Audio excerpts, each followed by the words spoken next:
saying. Yeah. I think my So focus is more so story rather than image. I guess, Vincente, what would you say was the most challenging part then? Are you wondering what you should present to a DP? Like if we want to just really distill that question down, what was the most, not stressful thing, but when you're coming to this question with Nick and I, what's the area, or do you want just Nick to kind of explain what he likes to receive from a director? Yeah, I would like that. Yeah. Okay, So so Nick, put it this way, and I'll pose the question, Nick. What is the most helpful information from a director for you guys to align and achieve the best storytelling? so from a director's perspective, references to me are the best thing because it cuts out a lot of because when a director says to me like I really like hard light, what they think of as hard light and what I think of hard light, there's no way we're going to be on the same wavelength there. But if we're looking at an image off frame set or Vimeo, and we can both look at the same reference, then I know what quality of light they're looking for. I know kind of the type of lenses they're looking for. So to me, references are the best way to kind of cut through the noise. I'm usually less concerned when a director's like, I want this is the feeling that I want the actor to give. Like that doesn't always dictate my lighting and composition. It can, but it starts with references. That's the easiest way. And then you can get into things like how do we want the camera to move? Um, but really, references are the first thing I like to get from my director. And then what I don't know if every DP does this, but I throw back references. I know some DPs, when they receive references, they're like, oh, this is great. And they just run with those. But like, if you're directing a project, what I would do is say, hey, here's 20 references of where I want this to sit. Would you be able to one night this week just like take 20 minutes and pull 20 of your own references of now that we've seen the locations, you've read the deck, like what you think is a good fit for this project. Whenever I can push work to my crew or other people, it starts getting them engaged in the process. So even Yeah. to my gaffers, I'm like, hey, I could do up the lighting diagram for this, but could you just mock up a quick lighting diagram of what you think would be good here? And it's not even that I'm going to use that information, but I'm forcing them to think about the project. I'm getting them engaged right from the start. Where I think with some DPs, if you sent them a thing of references, that's great, but they just might take that as, oh, great, we'll just do this and I don't have to do any work. Make them do some work for you. Like the idea of hiring someone else is so they take things off your plate. Because that DP might find some references that you're like, ooh, that's actually great. I like what you're bringing to the project. Whenever we hire somebody, it's to add value to the project. It's not just to give somebody money that day. You want someone who's going to bring their expertise, take something off your hands to free you up for things like the story, the shot selection, the interview. You don't want to be doing the interview with this subject and worrying like, hey, is the audio clipping through the H6? That's a bad headspace for you to be in. Much similar like when you're having your DP frame up for a two-shot interview, you don't want to be thinking like, does this look like Netflix quality? Like you should be in the zone concentrating on that interview. And Mark can probably speak Yeah. to that more with the C-bum doc. It's like he doesn't want to be in a lighting and composition headspace. He's in a I got to talk to this person and really get to the juice of what we're here to do today. Yeah, I think the one piece of feedback, if we can scroll back on this footage, just real It's a really great practical. looking interview, by the way. Really Yeah, great it looking is. interview. But if we go back, yeah, that interview right there, straight up, that's Netflix quality. Lighting two people for interviews, Vincente, is Sucks. so It's challenging. hard. It sucks. And you guys, like, there's no hint. Usually, what you get is one guy, and you guys went from the left side of frame here, and that was a risk with the gentleman without hair because that's usually what's going to shine because he's closest Yeah, to the yeah, screen. but Yeah, but but no, men but can they did a usually great accept a job. harder light than women. I probably would have done the same. I Yeah, probably would have but done the I'm same. saying it's not a criticism because they pulled it off, Nick. But there is one piece of feedback I just want to give you. Let's go back to the shot on the bed of the woman. How long was this interview? Go back, no, back when she's the wide. How long was this interview, Vincente, that you It's did like with her up 20, here? 25 minutes. Okay, that's yeah, that's pretty short for a doc interview, which is totally fine. But to me, this is an uncomfortable position and unflattering. You have her arm kind of pushed up against the bar there, and no woman really wants that. As a guy, yeah, we want our tricep to look huge, but as a woman, they're usually trying to look a bit more slender.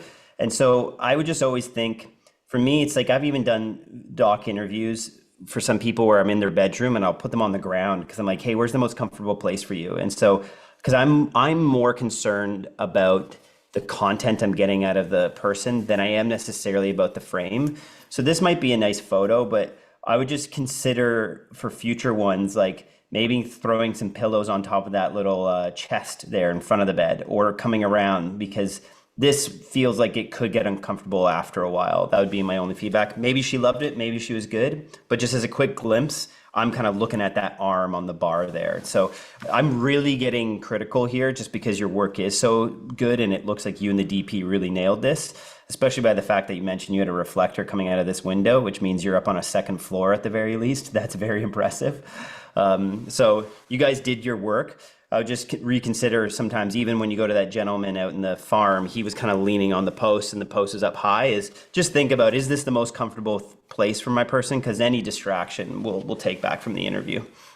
Yep. And then I got two last pieces of feedback and then we'll move on. In this interview shot, in the grade, I would almost like gradient power window down the bottom of the frame up. So it feels more like our key light's coming from a window.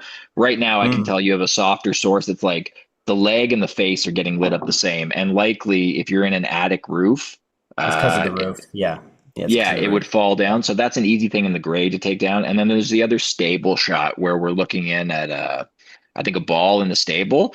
You just got two, not that one, previous in the Or edit that. before our bed interview. Thanks, Kim. Yeah, I would just power grade the two white walls outside so it feels more like a tunnel looking into the Good point. stable, Yeah. just because right now everything sits in a similar exposure level to me. And I really want, like, you have such a, you've put such a great visual voice into like, hey, the hard light, we're embracing it. It's a spotlight on the things we should be looking at. I almost think the sides of this frame are like, Mhm. I don't care about this. Like, we should bring it down and let my eye Yeah. go to the middle of the frame. Let's just go back, last compliment here, and then we're going to move on. But go back to that first shot of the two people. Yeah, right, that shot right there. I just want everyone to see, Vincente, you and your DP chose to let that door blow out, and it's a perfect example of when that works. I think we all get very concerned about retaining dynamic range at all times. But if you go watch my interview I did with the best Netflix cinematographer when it comes to interviews, Stefano Ferrari, he lets his windows blow out all day. And even Nick and I on the CBUM interviews, we did the same. So it's a great example that, I know if you were to pull that up on your waveform, it would that because you kind of graded it back, it looks like that's probably like 85, 90. But Yeah, the it idea might of be there not held being there. information, but Yeah. my point is it's okay for something to go that bright because our eyes don't always expose every, like there's sometimes going to be a bright window in your house and if you're not staring directly at it, it's going to be blown out in your actual visual mind's eye. Is that what I'm trying to say? In your own eyes. So anyways, Yeah. beautiful And work, man. but It's also great. like their head positions relative to where the window is blowing out is important to how you can let that blow out. Because if their head is completely encompassed by a window, then it's more distracting to having a hot window. But I think the hot window actually sells your key light, like maximizing the dynamic range. Like, I don't know where this idea of like, oh, pull things back so everything has detail. It's like that's when things start to look a little too HDR and false to me.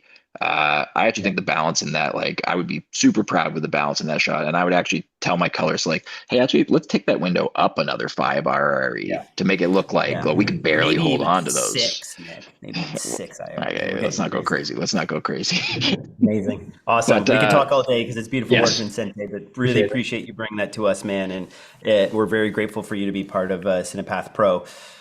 Quick wicked little, just work. before the next person, we'll just, Adrian, if you're going to hold 1 second there. Guys, this for anyone joining on the YouTube Live, I'm just saying this because it's a public call today. This is our CinePath Pro call. Nick does these once a month with all the students who are part of the CinePath Pro call course, and you get to book a slot and get live feedback like this. And this is part of the Art of Documentary. We have feedback in many of our courses, and our early bird sale is ending today at 2 p.m. So you can click the link to Art of Documentary if you want to find out more about our courses. Roll But the call. sale ends Nick, at 2 p.m. Amazing. Awesome. And then Adrian, we good to got see you, Adrian man. next. hi. Hey, So do you guys Define it want down to to? one question. What is the main burning question with this work that you want us to achieve? So I wanted to present like some visuals of the project, but the question isn't necessarily related to initially I was going to ask about the to get feedback on the color grading. But I thought a bit more in depth about it, and I was curious to hear, especially with Vincente coming right before me. I'm kind of the opposite, where I'm the DP trying to understand the director's vision, and I so far have mostly worked with one director. I have like 80% of my work was has been with the same director, so I'm pretty early on in my career when it's about like working with new directors, and on this Yeah, project it was the first time I worked with Juliette, the director, and it was also the first time where I was asked to do images that I um like that weren't necessarily my thing, so like trying Yeah, to that's gonna come up quite a bit in yeah, ADP's yeah. career. I was on a and scout this week, and the director's like, "What if we shot this angle?" I was like, "I would never shoot that angle." But what came out of my mouth was, "Yeah, that sounds awesome. Let's do that." But I think that that's mostly what I would like, what I would love to talk about is kind of like, how do you make beautiful images, uh, that accomplish the director's vision, even great though, question. even though it's something like, because there's a ton of moments on this shoot where, she asked me to do something, and like I had chills in my back of like, oh, that's So you like, it is a collaborative process. Yeah, So we'll watch this in a sec, but whenever a director says something to me that might not to be to my taste, my first instinct is I will option up what I think might be not a better, but my taste version of the thing they're after. hmm Sometimes the director's like, "Oh, that's great. I love it." Other hmm times the director will say, "You know what? I actually do like it more from this angle. I like it at this focal length." And that's where you kind of have to maximize what the vision is in their head because they are technically the leader on set. So if they have something in their head, it is your job to support it and, augment the idea they have in their brain. That's what you're there for. But I'm always pitching things because sometimes directors aren't dead set in one way. It's Yeah. just a reference they've seen. So if you're looking at a location or an angle and you're like, hey, it would actually be better if we drop the camera 20 degrees and shoot on a longer lens, I always option up things. hmm It doesn't mean that it gets sold every time or Yeah. bought every time, but they are hiring you because they like your taste. Never assume that they're 100% locked into anything. But if they are very adamant on something, then they are not wrong either. Like Yeah. you can't yeah, see everything that's going on in their head. And you need yes, to not let this be an ego hit to you. You can't be like, well, this person doesn't like my taste. No, they have a thing in your head. yeah. Yeah. It's Yeah. much similar when you go to a color grade and you get the first pass back and you're like, man, this color is just, it doesn't look like my dailies at all. That's And every project for me, Nick, unless you're coloring it. but it doesn't mean it's incorrect. It means they might Yeah. be offering up something new and you might love it or hate it, but that's what all of film is weighing in on your taste. If ultimately someone says, "No, I like it this way," and they are the boss that day or they're paying the bills, you can't be you can't put on a sour face and be like this is garbage. It's Yeah, like no, this is a collaborative industry, and how you conduct yourself in those moments will be how you get the call back to the next gig where you might be more aligned on a shot. So yeah. hmm not every shoot is going to be a win for your reel, but every shoot can be a win for your career. Yeah. Yeah. That, Adrian, if yes. sorry, yeah, you go, and then I have a remark to follow up next there. No, that's kind of what I kind of learned through this experience, because I've never encountered the situation of like having to accomplish, because the director with who I've always worked with, we've always been aligned. Like he's my best friend. We've known each other since 12, 13 years old. When he watches a new movie, he likes I watch it. So we Yeah. Yeah, always kind of like we can communicate without even speaking, and And so that's great. Yeah, But yeah. I will tell you that will not be every experience you No, have no, with a new exactly. And you director. won't be able to have a good commercial career because you're going to have to work with a lot of different Exactly. directors.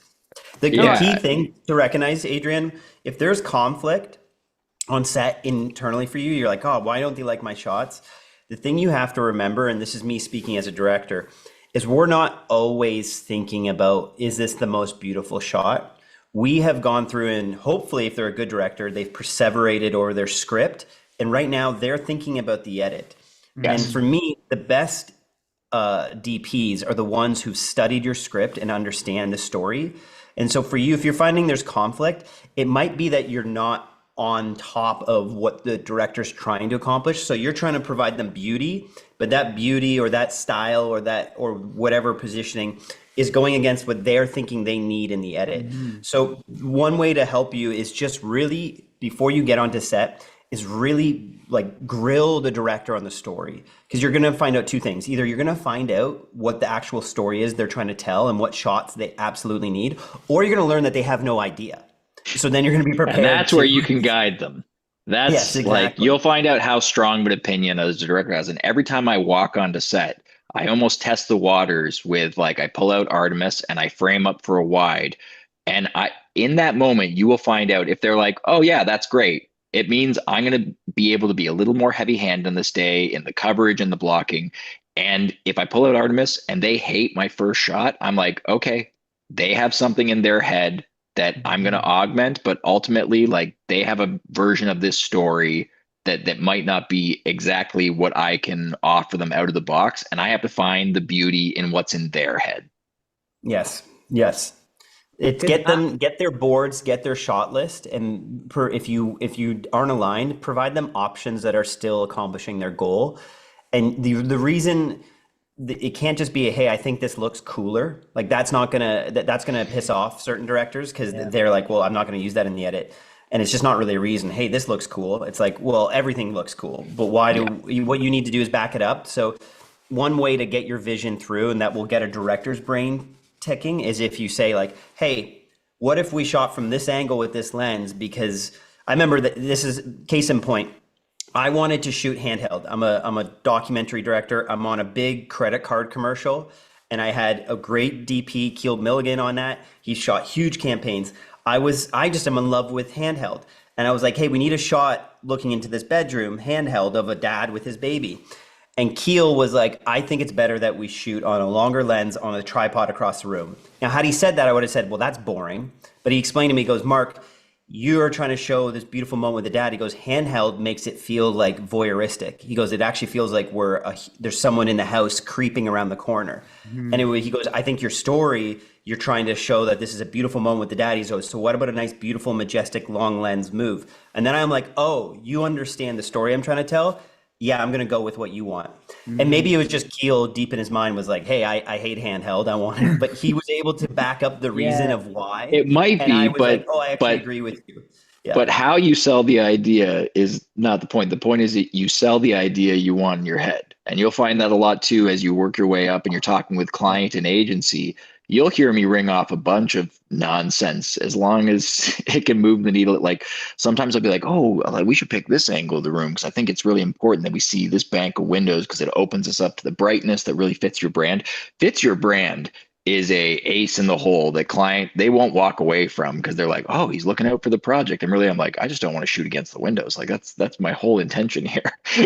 Mhm. Amazing. No, but I've had a bunch of moments like that on set, and I kind of used those techniques, if we can call them that. But there's also a big part of me that finds it really cool to like if like I don't know if there's some images that she might like that I might hate, but I find that really beautiful that I was able to make an image that she loves and that gives me chills, you know? I think that there's like for me it's kind of like a superpower of like how do you create an image um without kind of having your like your taste, your personal Yeah. taste to help yourself.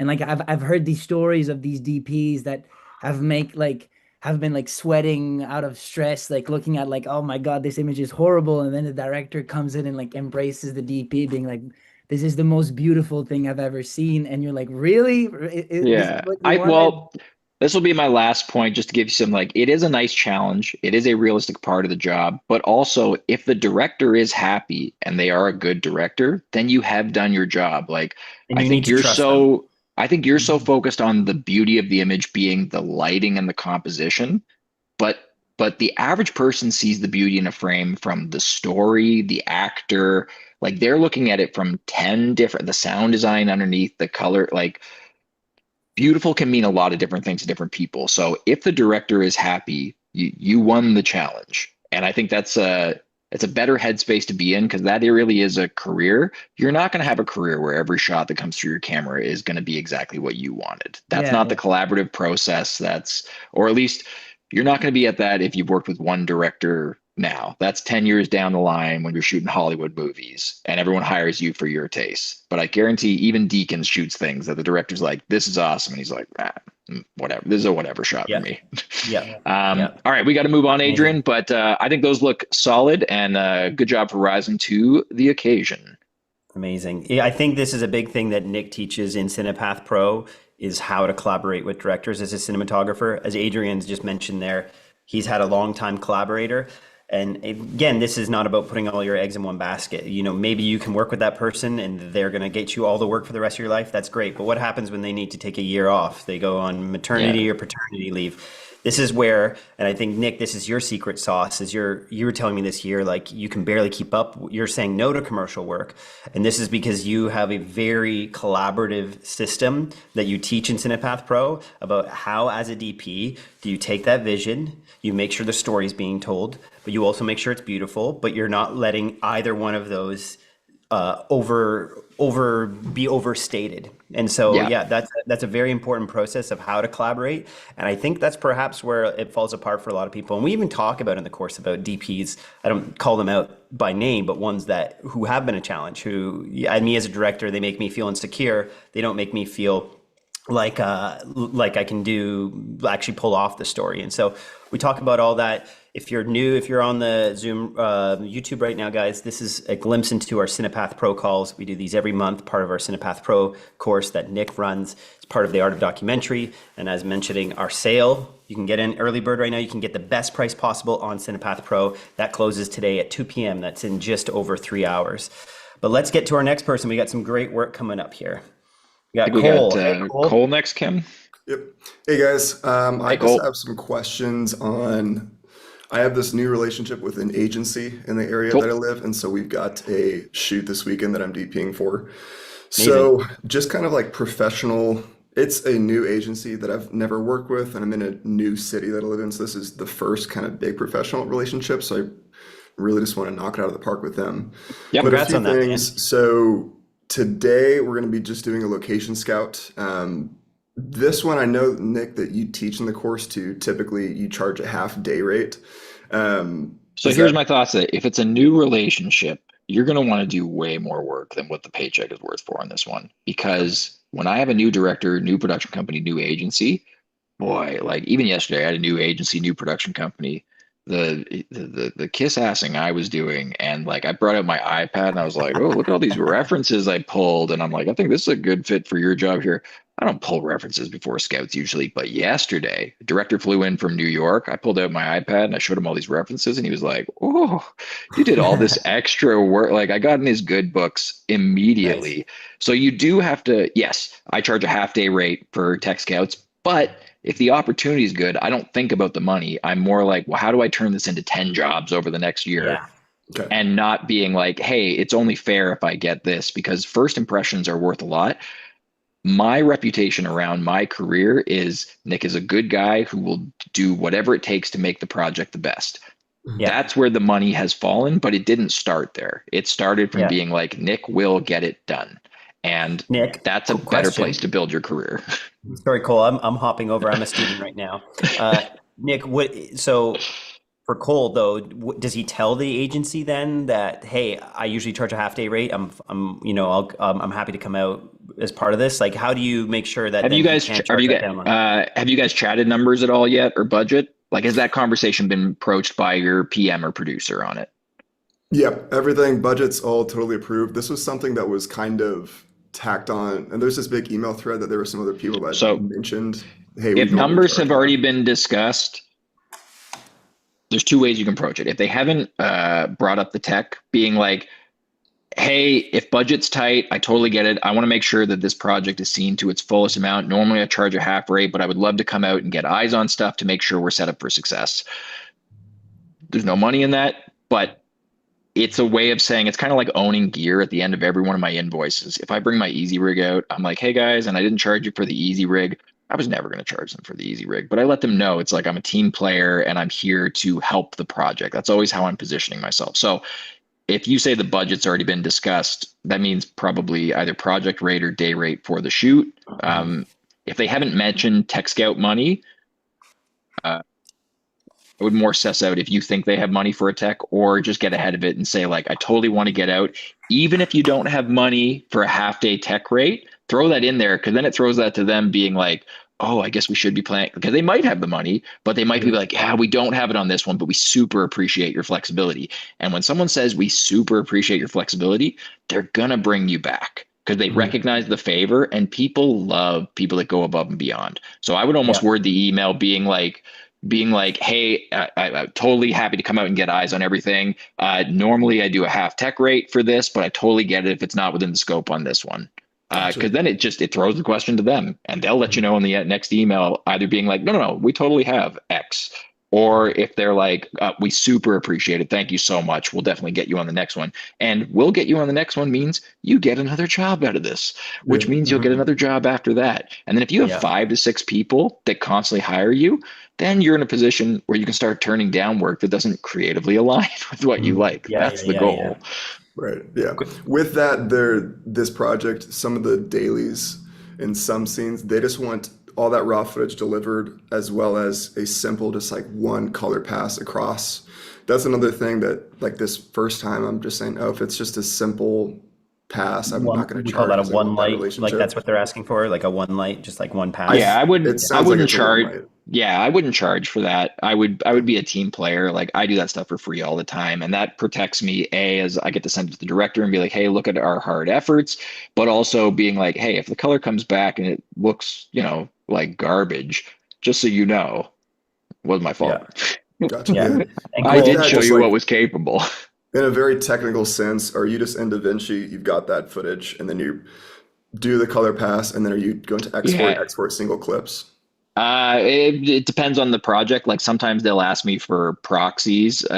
So it's usually like I go into DaVinci, I put my power grade on, I'll balance exposure, white balance, but that's usually all I'll do. I'm not power windowing and going through, like, it's really like I'm going through all my shots, and Mark's seen this on when we've worked together. Like, I'm getting every shot done in under 30 minutes. Okay. Like, and it's just quick exposure, up, down, white balance, making sure it looks good, but it's not the nitty gritty of like, what's the most we can squeeze out each shot. That really is like a color final thing. And then so Well, and a that's what little thing that I'm. Nick does too is he sends me by midnight, he'll send me a bunch of the stills graded of the project. So And that's man, sometimes what I'll do that too, is and that that's. is a dopamine hit as a director Oh to like yeah. look back at the day, and then instantly you're posting it and it's like, yeah, Nick's my guy. It's the best. It is a huge win. It is a psychological win, rather than waiting for the 4 weeks for it to go through the color house, and we've all lost steam and we're not excited for the project anymore, and everyone's like, oh yeah, it looks good, whatever. Like, it's like sending a text after a date and you'll be like, hey, I had a really good time today, like we should do this again. It's like being top of mind.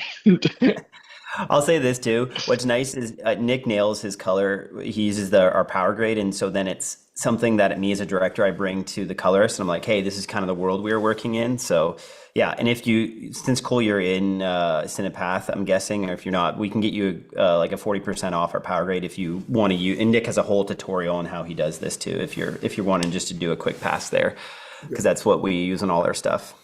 Yeah, but Go ahead.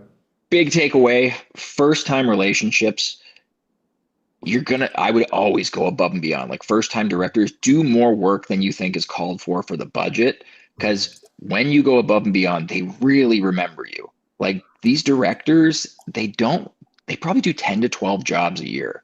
So if you can be someone who the director's like, wow, Cole really impressed me. Like they went out of their way to like see my vision through, that counts for a lot. Like everyone thinks like the reel does most of the work. After you're on set and you're on a project with someone, the reel almost counts for nothing. Like you're there at a specific problem that like agencies watching you combat the challenges of the day. Like you might be sitting there thinking this isn't the best thing I've ever shot, but they might be sitting there saying like, look at how much like Cole added value to our project. Like Mhm. that's really what they see. They see how you managed their specific project.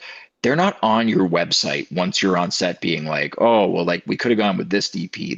They're watching you work. So like you've done the hard part of getting your foot in the door with the agency. Now wow them. And you Yeah. might be out a few $100 from what you think is fair. You're in film. That's, I did a passion project Monday where I got $0, but it was with a new agency and cool location, maintain relationship with the director. Like not everything is going to be a win for your bank account, but it can be a win for moving the needle forward. That's good. That's good. Yeah, yeah, cool. Cole, Appreciate it. any Thanks, last guys. questions, brother, before you go? That was just managing that relationship. So sweet. Thanks, That's guys. good, Awesome. man. Well, No, that's good. You're thinking congrats. for the That's long cool. term. And thank you for having the most badass background out of any Pro call that we've seen so far. That's like this Most guy's got swords like per this guy's background. Got yeah, albums too. award-winning Grammy artist Yeah. and defending his Oh, honor yeah, in the yeah. Yeah. Highlands as well Background or something, flexing right? over here. Yeah, Yeah. exactly. I'm like, I Thanks, got guys. plans. Cole's out here, I got the worst going full one. Viking. I love it. Perfect. Yeah, Nick, what do you got to offer? You have like I IKEA got art nothing, behind you. dude. Dude, Yeah, I'm come always on. on set. I think there's an Cole's defending eyeball the and fjord lens in his family's honor, yeah. and meanwhile, you No, got I some I California want him to shutters. be known as the DP with the worst looking webcam. Like I put Well, if no you effort into like if me I've said looking it good is at the bottom of my priority list. exactly, you're putting all your energy into what's behind your Alexa or in front of it rather. But that, I always say, like, you go look at the worst looking interviews on my YouTube channel. It's with like the guy who shot Shogun. It's with Stefano Ferrari for Black. You know, all these top It's DPs. They're because in just like they our get to heads we're the like, well, it doesn't matter what I look like. It matters what other yeah. people look like. Exactly. Amazing. All right, let's get to our next person. Well, just before I do that, this is the CinePath Pro live feedback hours, a special edition that's being streamed live to YouTube. These are private calls you get to do every month if you're part of our CinePath Pro course, which is one of our courses, part of the Art of Documentary. Our early bird sale ends in 3 hours. It's the best price possible you can get into AOD. You buy any course right now and you're part of the community. You can get feedback on our Facebook group and be part of our industry expert calls every month. But the more courses you combine together, the better the price will be. You get discounted even off the sale price. It's crazy. This is a bonanza of sales. But Nick runs these courses or these calls every month, part of the CinePath Pro course. And this is the chance to get feedback. Normally, these are private calls. They're not recorded. So you can bring even pre-production work that's under NDA because it's going to stay with the community. But let's jump to our next person, Nicholas. And who We would that got be? Is that Calvin? Are we on to Calvin. Calvin? There he We are is. on to Calvin. How Booty you been, man. man? There he goes. What's going Look at on, this. guys? This is the most extreme, shallow depth of field we've ever seen. We can't see the background. His background's on NDA. There we Yeah, go. it completely is NDA. Amazing. Calvin, what can we help you with today? Or what do you want to Um, review? yeah, so I send you guys, I can send you guys a Google Drive link here, but as you guys may have seen, me and Chadrick had done a TV spot for that company Raw, and we did for the protein shake. I will give context. So like we had uh, 30 hours to do all of these different scenes. But Amazing. I actually want to ask you, Nick, more of like, I want to focus mainly on the technical side of this. Because like, this was me and Chadrick's first like big like thing that we've done, but I feel like there was a lot of things that we kind of slipped on, and I think we also were able to work with Zach and Sophia Nice. Pompey from Tenfold. But obviously, with Chadrick, me and him kind of taking this on, I feel like it was just so jammed packed. But I truly want to approach this from a technical standpoint and see like the things, like even just like the grading, the lighting, like the composition, stuff like that. Because there's a few things that I feel like could have been done better, but I just want to see what your inputs were and if they're the So same as mine. what was just so everyone on the call knows, what was everybody's role on this? So I was CD and producer. Chadrick was directing. I was kind of also directing as like co-directing as well. Sophia was the DP, and Zach was our gaffer. So we ran a really slim crew with this. I was Nice. just All very I was talented people, by the way. exactly. I was just at a party with Sophia and her partner on Saturday, and they told me they got 3 hours sleep over that 30 hours. Yeah, it was it was not a fun time, but we Yeah. picked up the project like I think we This was a originally demo had. reel piece. This was meant to flex your guys' TV skills, showing high Yeah. end. Hey, Yeah, yeah, yeah. But we had gotten the project, so we only had about 3 weeks of pre-pro. So not a lot of time, but me and Chad were just late nights, but we ended up making it work. So we wanted to see your feedback and just kind of go from there. amazing. Well, Awesome. which one And do you want us to I play have first? seen this before, but let's play it for everybody on the call. It's very good. It's I don't know if it's your full screen, but we're only seeing a corner of it. If you want to restart your screen share, there we go. That's working now. I mean, besides very cool. our stream being very jittery, it's beautiful work. Is it on loop? Yeah, it's looping. Looks like it is. Yeah, I So mean, like compositionally, pacing wise, like pretty tricky location, I would say too. Like mhm. this is really, really nice stuff. Like Sophia, Yeah. I would say crushed it here in terms of like lighting. Like I even love the blue hints here because like shooting into a fridge, it can Mhm. be a not fun time. Like there's a strong look applied to this, and it's like I love the creative direction of like we're doing athletics, in a variety store. The grade with the teal is very company three, like that's very to my taste. Mhm. As we're going through this, like maybe when they enter the door there, it might be more blown out window than I would have optioned up. I maybe would have shot down the line. Mhm. So like the next shot there, Kim, I maybe would have Pause right angled it here. more so though there's maybe like a third of the frame is that Mhm. door rather than half, but it still works really well. Yeah. And I mean, like you have the So poster there. Yeah, I this don't was know. my favorite one. This was my favorite one. The one that actually I didn't really like the most is I don't know if she can put it in there, but it's the actual one in the this one right here. I feel like for me the color was off. And another question I'll add at the end of this, but it's kind of like in the terms of like picking like the amount of like the correct gear to do this because with the limited amount of time we had about maybe 3 hours per location, and we were using the Venice 2, and if you guys or the Venice 1, if you guys know, it's a very cumbersome camera, and I Absolutely. felt like we could have gotten a lot more shots if we had minimized our camera package. Yep. Because with me, like one of the things that like having a documentary background, I like more of like if you look at like the Tim Hortons commercials, there's a little bit more like story within that, like like a dad going dropping his kids off early in the morning and just like kind of like showing that day to day. We didn't really get the chance to do that, but I feel like we could have pulled that off if we didn't have such a big camera package. So like, I mean, like what are some of the things that you would kind of take away from your camera kit to allow you to be a little bit more less cumbersome and just be able to achieve more shots and like you I know what would I'm trying to say say? I would say that that's a good thing to bring up in every, like, I'm very much of a mindset of like, what's the minimum we can get away with and still pull the shots off we need. So I always like a smaller second body on set. And I know Zach and Sophia do as well. I think there's this misconception. It's like, oh, Nick, you like the RE. And I'm like, I do. It's great, but it is not the best tool. Like, I never rig the RE up on car rigs or overhead rigs. I always have a smaller, like a Blackmagic pocket cinema camera, an FX3, because I know how cumbersome that camera moves in certain shots, and it actually hurts us. So, like, that can be a conversation with your DP as you're entering a project. You're like, hey, like, I love the Venice, looks great, but we're gonna be moving pretty quickly. We got 3 hours in this space. Do you think, and you always just throw the question to your creatives, do you think it might be beneficial for us to have a smaller body on standby for a couple of the specialty shots? And then as Yeah. soon as you throw a question to another creative, well, now you're putting it on them to be like, ooh, is that a smart call? And if your DP says, no, we can do it all with the Venice, well, now it becomes a trust game. You're like, well, has this person proven themselves to me? Can I trust them? And then after the shoot, you can debrief and be like, yeah, the Venice was just too much camera to be moving around for all of these shots. And you use that Right. information to get better each time.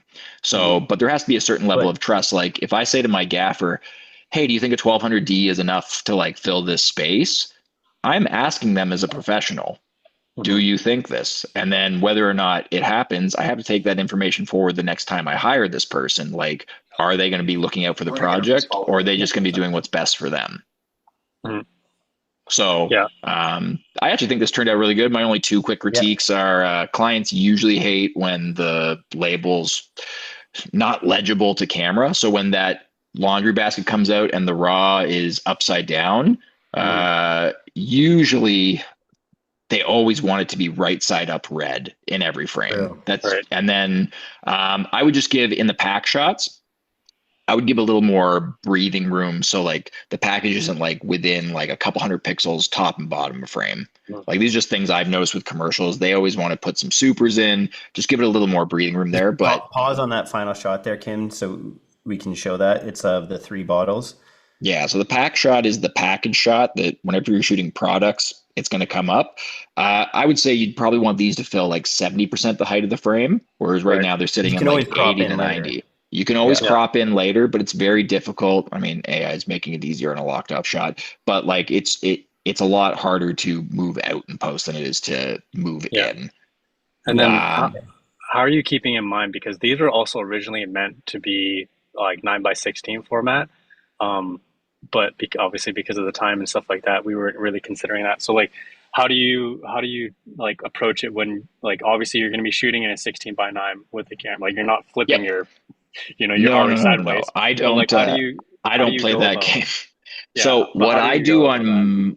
what I do on my sets for social cut downs and when a client is very 916 conscious is I tell them ahead of the shoot, we're going to be framed for 16:9. I'm going to have 916 markers up on the frame. Any shot that we feel can't be pan and scanned in post, that we can't find the correct framing, let me know. Like your eyes are on the monitor as the client of the agency, and we will double shoot that one. So, for instance, a lot of these shots you could probably dual purpose with a pan and scan, like a reframe in 916. But there are certain shots like this pack shot that's Yeah, not going to clear. That's not going to clear a 916 if they want the 3 bottles all in one shot, which there's a very good chance they don't want to chop the product off halfway through.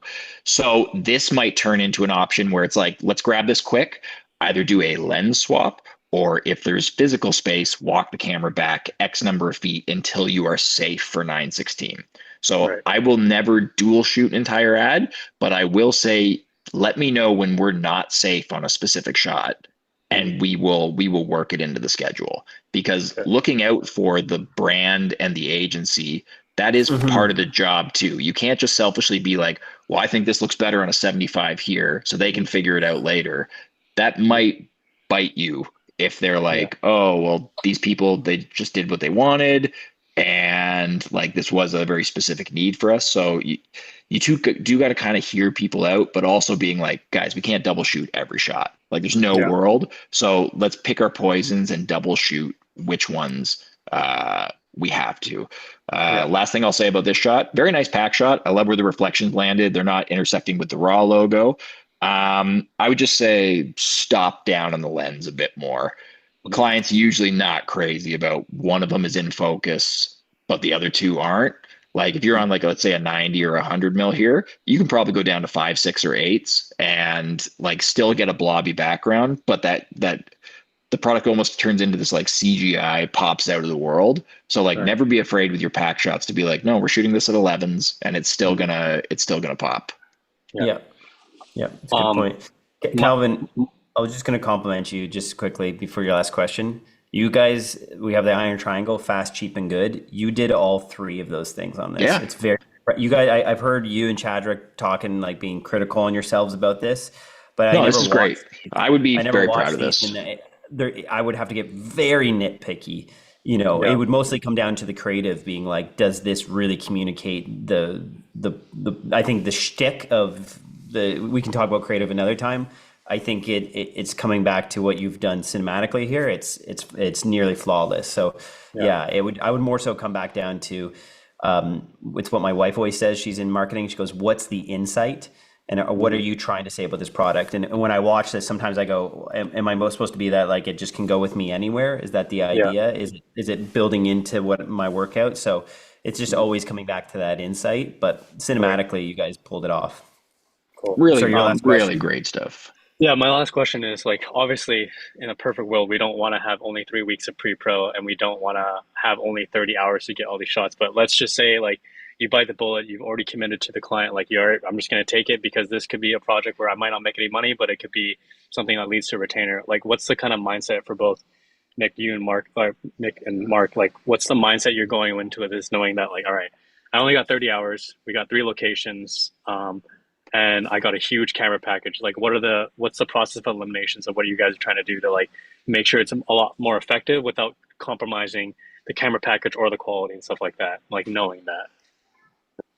Every time I'm on a project, it really doesn't matter what the limitations are. I always like to chat with my directors and be like, what are your nice to haves and what are your need to have? Like, I want to get on the same priority list as my directors, because if the director's first thought is, well, everything is the most important, I'm like, yeah, I hear you, but that's not how film goes. Like, eventually, we're going to have to cut a shot, we're going to have to combine a shot, we're going to have to compromise somewhere.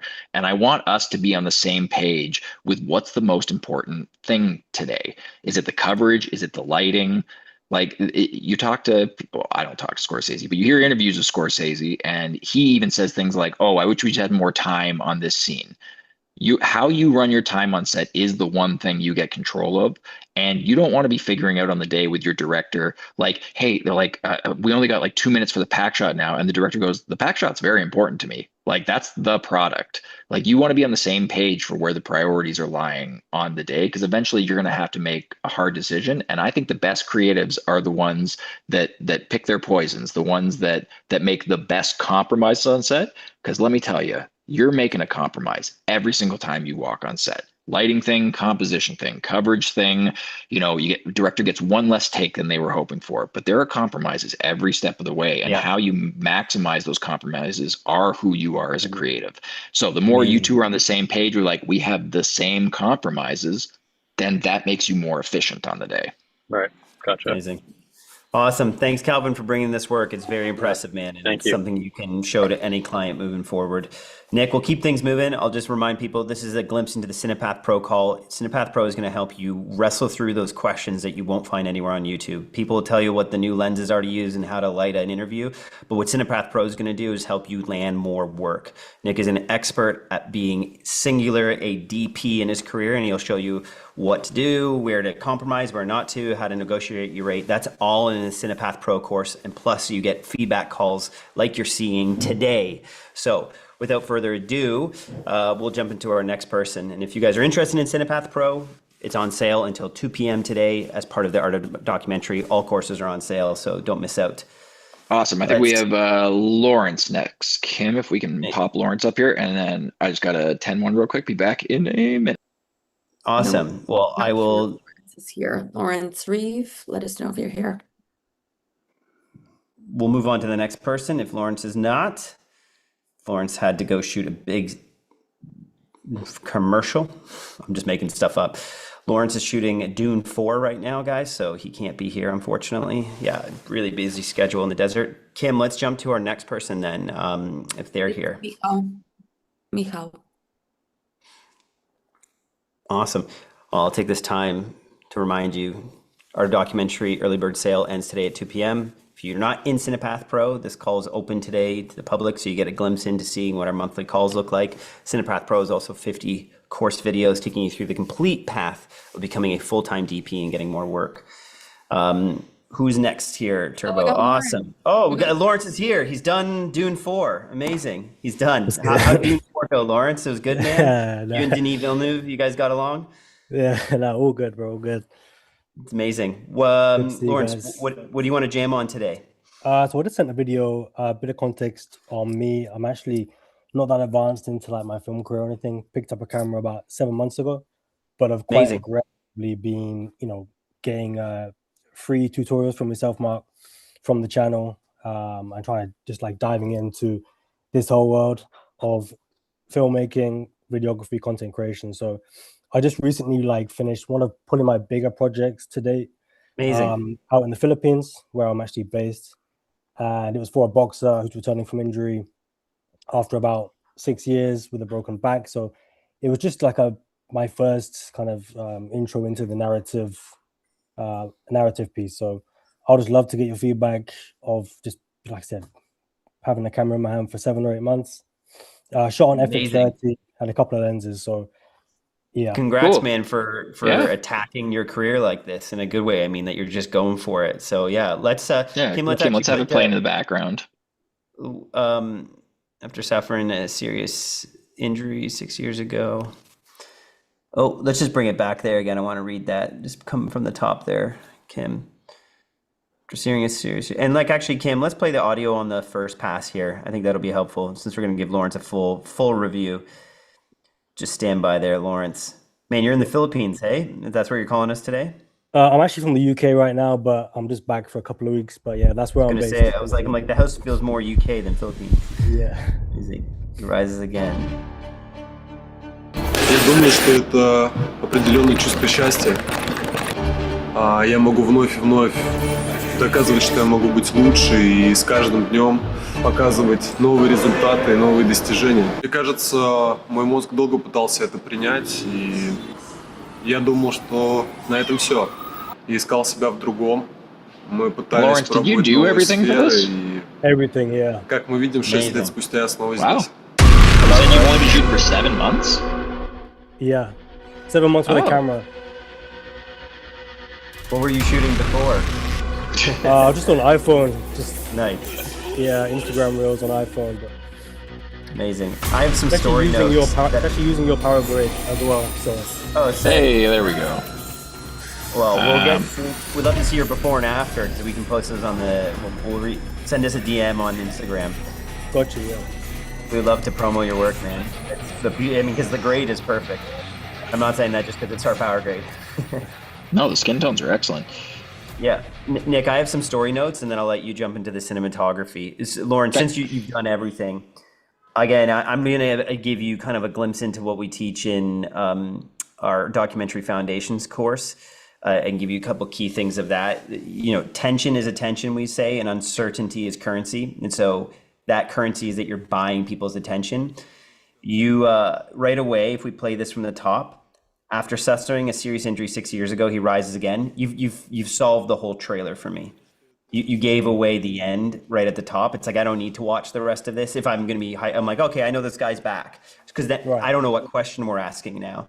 So I think if I were to do this story wise, what I always say is the longer you can hold your audience uncertain of the result, the better. And it's like, and even if you're doing a trailer for a documentary, you almost don't want to give away like what's going to happen. So again, just that simple lesson, and we go through and we break this down really step by step in our documentary foundations course, which is about keeping that uncertainty because you want to keep that attention. Because right now I watch this, I go, okay, this guy rises again. So then me as an audience member, I'm thinking, well, what am I watching now? Am I just going to watch him train? So then I'm going to lose my attention from it. So for you, you know, if you're thinking of before you get to set is, how do I build that uncertainty? How do I add all the obstacles? So we talk about I broke my back, I couldn't get off the couch, and then I couldn't throw a punch, I had to do this. Build that tension so that the end of the trailer says he rises again, and then he's back. Then I'm like, shit, I want to watch this thing now, you know? But right now you gave it away, you kind of put, you threw all your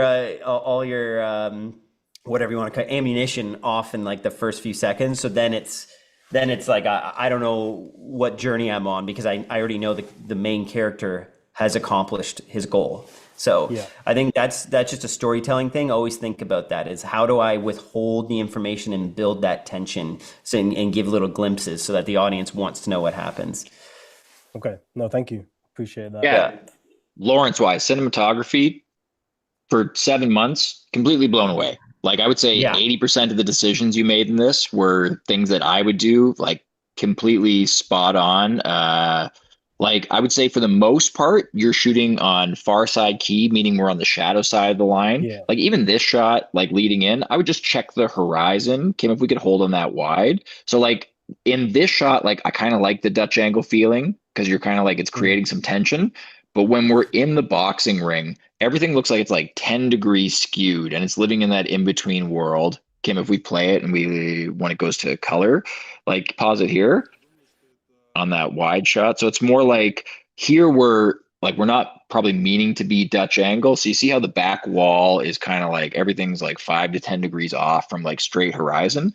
This is Yeah. an easy thing to fix in post. And I would just like there's kind of like even if your camera says, oh, we're level, there's such a thing that I have with my ACs, my camera assistants, where I'm like, well, let's level to the world. So even if the camera says we're on horizon, buildings go in different directions, trees go off, like try to straighten it out so that when you do an odd angle or a Dutch angle, that it means more. Because then when you're saying like my character is in control, the world is stable, we're in a kind of like a perfect setting. But in terms of like the color grade here, honestly, like this is my jam. Like the teal to where the skin tones are sitting. I even love the way the light's hitting Buddy's face. I would almost say it looks like there's a top light coming in. It's like giving some shadows under the eyes. Dealer's choice, but maybe walk them forward so we're feeling more of that side light and backlight. And then this light that's like coming down the top of their face, it might hit more the back of the head. But I Okay. love the reflections on the ground. Like this is really strong stuff. Kim, let's keep it playing. The interview is probably my favorite shot. Yeah, me too. Very cool the way the lines of the ring are going behind their head. Great like lighting quality for inside a kind of like athletic club. There's just like this here. I love the wide Pause angle this. lens close up. Go back, Nick. Go back, Kim, to the interview. Pause that right there. Boom. Yeah. So my only piece of advice for interviews with people with glasses suck.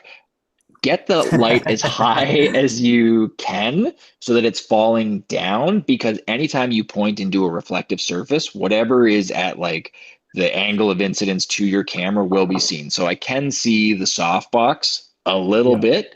It doesn't ruin the shot for me. I'm just saying if No. we're here to squeeze the most out of it and to learn and improve, whenever I do interviews with people with glasses, I usually raise it a foot higher than what I would normally do without, because inevitably you can set up your shot and say, hey, you're looking here. Oh, good. I don't see reflections. But when people get talking, their heads move. Like you have to give people a certain range to kind of work in the world without seeing that reflection. So I would just raise that up a foot, because it's very unlikely that they're going to look up like this and it's going to be ruined. Like they're going to maintain eye contact for the most part.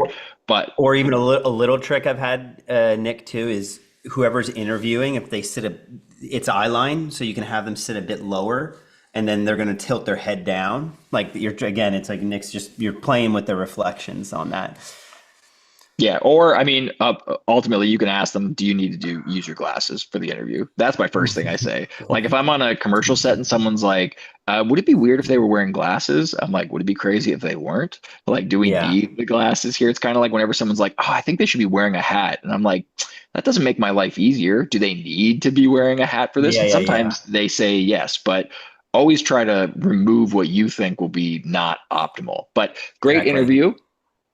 I would almost say like use this shot as the blueprint for what you should be trying to get tonally for every shot. Because there are certain times where he's boxing in the arena where I can tell we're not on the shadow side. And that's not correct or incorrect. I'm just saying like you've created such a cool mood with this shot. I would almost start going in the boxing arena and start flicking lights off and being like, okay, can you guys shadow box and start killing banks and then just put yourself on the shadow side? So you're almost like setting yourselves up for success, because I know you have it in you based on this shot and a couple of shots. There's just certain times where it feels a little more flat, a little bit more docu style, and that's fine. But if we're looking to squeeze the most out of it every time, I think you could maximize a couple of those more verite boxing shots. Okay. No, thank you. Appreciate it. Amazing. But And excellent yeah, skin tone to teal ratio. everything, That's my man. jam. Like very, like not even just for 7 months. I mean, just in general. Like for 7 months, it's like watching a 2-month-old walk. It's like, wow, that's crazy. Yeah, No, yeah, thank you. it's impressive, Lawrence. A lot of people were saying there they wish their work, me included, wish it looked that good after a year in. So I think for you, man, now it's like your work's on par. It's like, yeah, keep working on that craft. The big thing, and I will always rail on this, it's why we started Art of Documentary, is story first, is think about, Mm. it's just the simple things. Have I established what my character wants? Have I explored the obstacles? And then in a trailer, you wouldn't do act three, because that's why you're trying to push people to watch the film to see act three, which is what's the resolution? What's the reflection? What do they think? How have they changed now that they've been through this journey? So kind of in your trailer, you show act one and part of act two, and then you hold back on act three. But if you want all of those kind of story tips put out really simply, we teach that all in documentary foundations. But great work, brother. Like really No, impressive, thank man. you. Thank Yeah, you. solid, solid stuff, Amazing. Lawrence. Thank you. Awesome. Before we get into our next person, just a reminder, I was talking about documentary foundations there. There are 7 courses inside Art of Documentary. We teach all about storytelling, help you elevate your work, help it stand out. The turning point in my career was when I made a short film that went beyond just my friends and family, that people started sharing, that it started getting some awards. My career absolutely took off. And that's when I made the transition. Before making that film, I said, I'm going to make a film that focuses on story. And I put all my effort into the story, because the 6 years before that as a director DP, I was just thinking about style. And that wasn't helping me break through, because then you're in a foot race against every other cinematographer out there. And there's always going to be someone who shoots better than you. But what do you have? You have a unique voice. You have a unique perspective, and no one can replicate that. And then you create a style, and then people want that style. Not every client's going to want it, but what AOD will help you do is find your voice as a filmmaker, so that you craft your style, your approach, and people will begin to recognize that, and they'll connect and say, hey, I have a product, or I have a job and I want Nick's style. I want what Lawrence, see what Lawrence does there? He knows how to get a camera in close on a subject and it feels intimate. Yeah, we want that for our next project. So that's what we're going to help you do inside AOD. And what you're getting a glimpse right now is our CinePath Pro call. Nick Pilecki runs this course. There's over 50 videos taking you through the whole journey of how to transition from a one-man band to a full-time cinematographer. AOD solved a lot of problems, and we saw a lot of people recognizing that. They go, hey, I don't want to direct, I just want to DP. But then how do you break through? How do you get more work? How do you keep that going? That's what CinePath Pro is going to teach you. And what's fantastic about it as well is you get monthly feedback calls like this with Nick. So you can get your work reviewed. You can work through client problems. You can bring pre-production. Sale ends today at 2 p.m. So don't miss out. That's another 2.5 hours that all of the courses, including CinePath Pro, are on sale. Let's jump into our next person here. All right, I think we got Michael next, Kim. Hey Nick, Michael, how you been? pretty good. Pretty good. How are you? Good. What do you got for us today? I've got some I guess a more technical question. I have some lighting plans I wanted to run by you. Uh Sure. so I was gonna say I have a commercial this week and I probably wouldn't have gotten it if it wasn't for Cinepath. So thank you, Mark and Nick, for getting Hey, this we course love to hear together. that. It's been a Music to big my help. ears. But yeah, so if we could pull up the lighting plan. What's the commercial for? It's for health and wellness. It's like supplements. I can't really reveal too much, but that's kind No, of no, the that's all vibe. good. Okay, cool. And we're shooting this press conference scene essentially. Think of like athlete just entered a press conference and what's it called? Yeah, so just waiting So for the lighting plans. Kim, do you want to throw up the lighting plans there? Yeah, I actually just did a thing for World Cup where we had to do a step and repeat, which is where they have the logos of the company printed on the thing. I didn't know Exactly that's what what we're that was called. So when I was on the tech scout, everyone was like, and we'll get the step and repeat. And I had to lean over to someone and be like, what is Oh, a step I and know, I repeat? know that as a wedding photographer, Nick. I guess I you've been lucky know. enough never to have to have been a wedding photographer. That term Amazing. just never came up, and I have so little of an ego now. I just turned over and was like, "You guys keep saying step and repeat. What is that?" Well, I let's had get the into this because this looks complicated. Yeah, I honestly I had the same thing with the step and repeat. But the core question is kind of it relates to the location. There's a window kind of on the left there Okay. that is probably going to be visible in like some side profile shots that we're doing. And client really wants like a natural golden hour, or not golden hour, but like they want sunlight. So I have like the book light key as our soft source, but I also have like a 600 that's going to be hitting our actor like below the neck, kind of like with a harsh slash. So my concern is if we're seeing that window and it's a cloudy day like today, how can I sell the sun look? Like, does that mean we're maybe putting on shears to kind of So hide the what I fog? would do if it's second story, like if you can't get a lamp outside that window, I would do curtains and shears so that you can kind of balance to that window and hold it at, let's say, 2, 3 stops of camera or in camera and have that be like 90 IRE. And that is like setting your daytime look. Because even in an overcast day, if you balance to the window, you can play that off with shears as being a sunny day. You might not get a shaft of light coming from that window, but I see in your plan it looks like you have a lot of spotlights that you could probably almost fake your own slash coming from that direction on the back window. Now, it might be how the diagram is drawn, but like, are you having a bunch of lighting fixtures block that window from the angle? Because it looks like you're 8 by and some siders might be in front of that window, but that also might be just how it's drawn. It might be just because it's not kind of to scale. It's actually a Okay, very big space, so we have a lot of room to like set that stuff up right by the wall. sweet. Um, Lighting plan Kim, looks good Kim, to can me. you zoom So in? Sorry, Nick. Kim, just zoom in on the lighting plan a bit more there, if you It's a can. little hectic Thanks. because it's Perfect. kind of like we're flipping the world after we're getting coverage of the reporters. So that's like all the lights at the bottom are for. Like those won't be yeah, I playing. was going to ask about what the 600C, if that was like a room ambient opener. But so I'll quickly go through, like, this looks very similar to how I approached my step and repeat. So we have a nice kind of soft bounce light key, book light, probably at somewhere a 45-degree angle. And then you have another light that's probably half intensity wrapping closer to camera. And then I see we have a light mat 4 for a backlight. That's great. The only thing I don't see, which I might be missing, is do you have a light for the backdrop? Yeah, oh yeah, sorry. This is a little outdated, but we're gonna essentially the light map for F22 is gonna be boomed out. The backdrop's gonna be like 6 feet or so away from the wall, so there's gonna be a boom coming out from behind. And then Um, you're going to give your own light to the backdrop? Essentially, yeah, we're thinking of rigging Yeah. some tubes probably to light the backdrop and You know what I did with my step and repeat that I like the look of? I put one panel down the middle of the backdrop so it like vignetted the step and repeat out. okay. So it like had like almost like a waterfalling gradient to it, and I enjoyed the look of that because step and repeats, spoiler alert, they're pretty boring. Like it's a flat two-plane surface. So like to give something that has some exposure difference on it, I found work. So like And one source in the middle looked good. yeah. And I would say to work really hard. This is where a light meter or your waveform is. I always like a step and repeat that's at least 10% darker, if not more, than my subject. Let them really pop. If it looks like you have really great wrap lighting that you've probably learned, the way Nick teaches of having soft and then getting it harder to the side. So your subject's going to look good. But the issue with some people step and repeats is they make it so bright, then we don't have contrast. And because that's the only thing you can really play with in the shot is the contrast levels.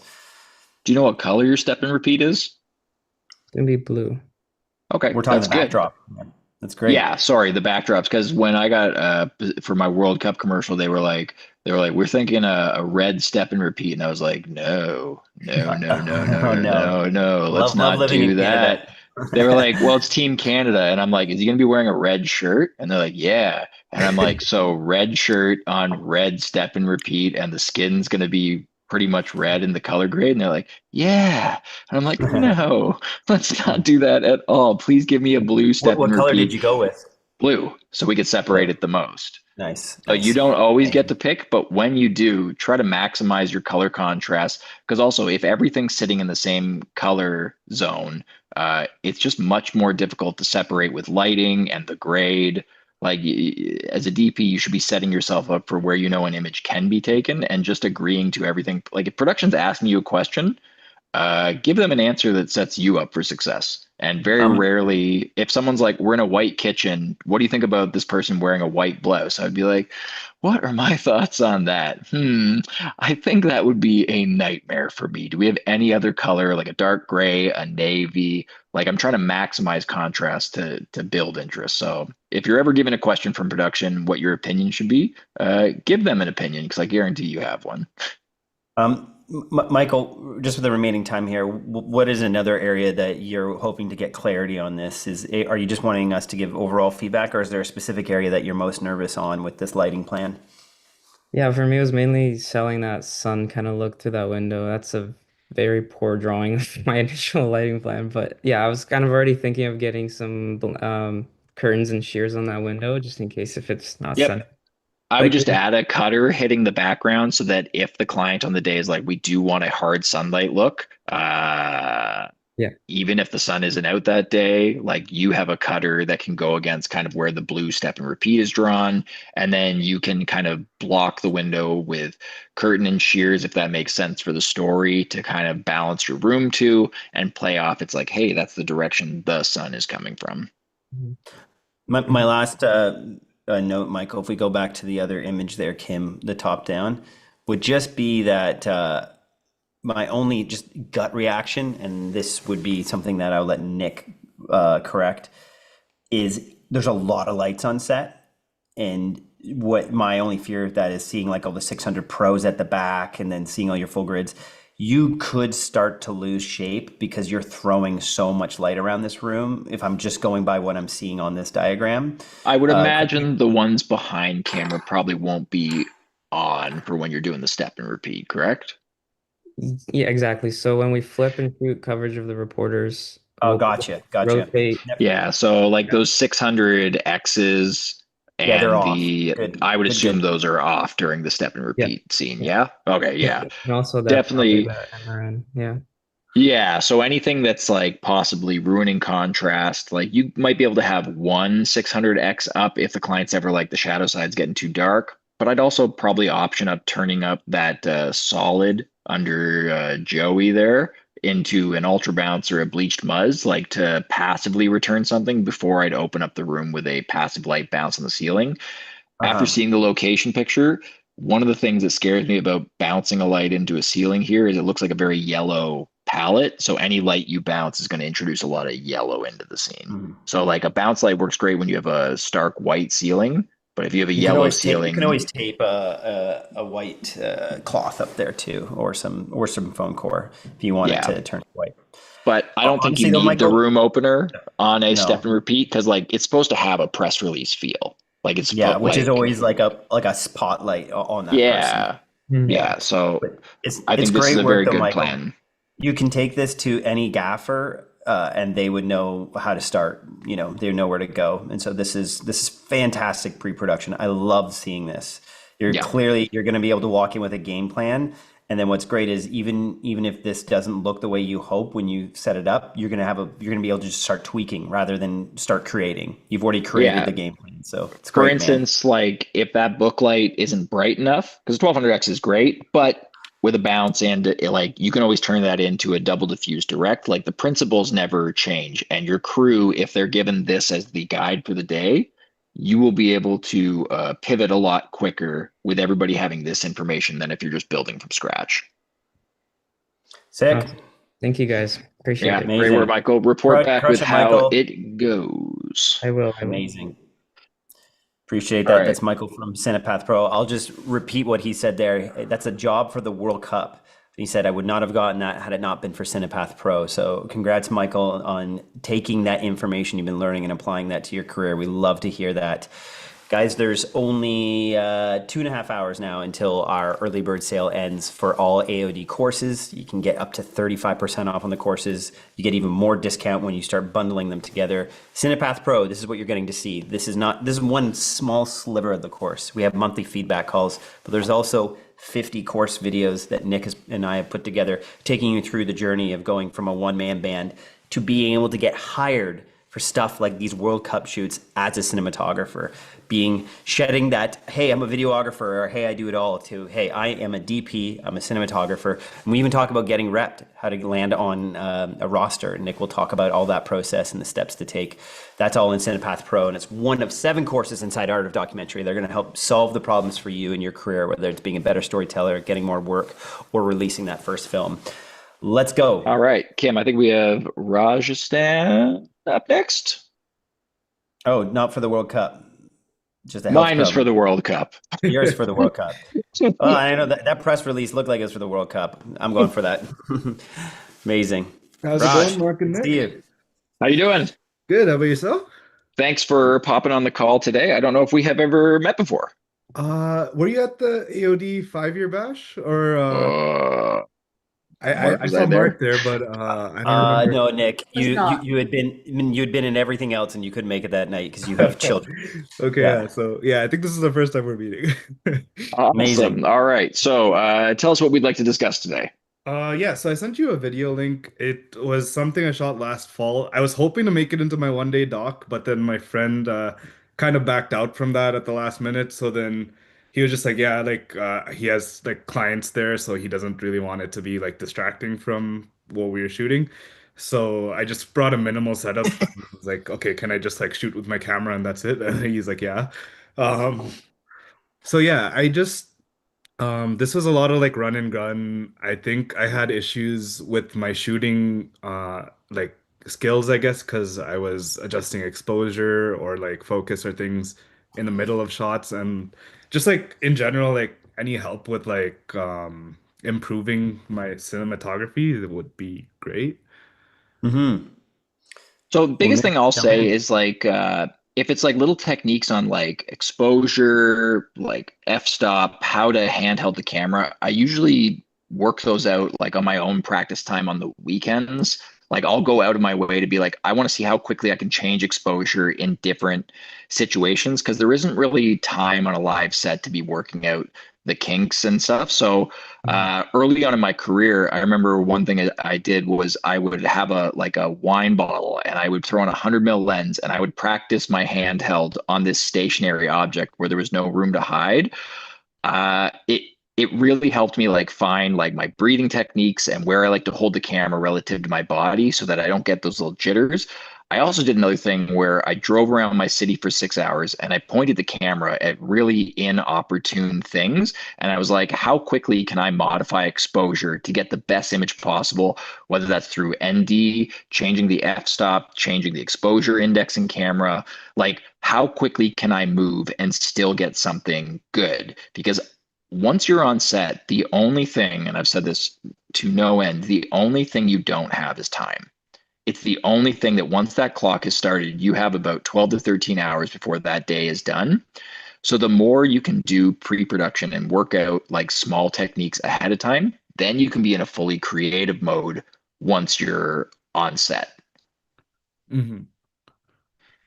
Okay, yeah, that sounds good. And so, like, one of the issues, I guess, like in my own cinematography that I noticed is like I spend time focusing on like the framing, but then and the exposure for that frame, but then sometimes like I might have to change it, and then the exposure changes, and I'm just working a lot with natural light, so it's not like Nope. And natural light's great. yeah. When you say you're changing exposure, tell me Like what that looks like for you. so like let's say the light source is on the right side of the screen, so I'm shooting closer to that light source, so it's like a certain exposure, but then something else is happening to the left of me, so then I turn it and it just gets darker, like Yep. uh So a bit of a lot of people have said this. So a little tip that I would say, especially when shooting natural light to maintain tonality, see this shot here, how we're shooting into the shadow.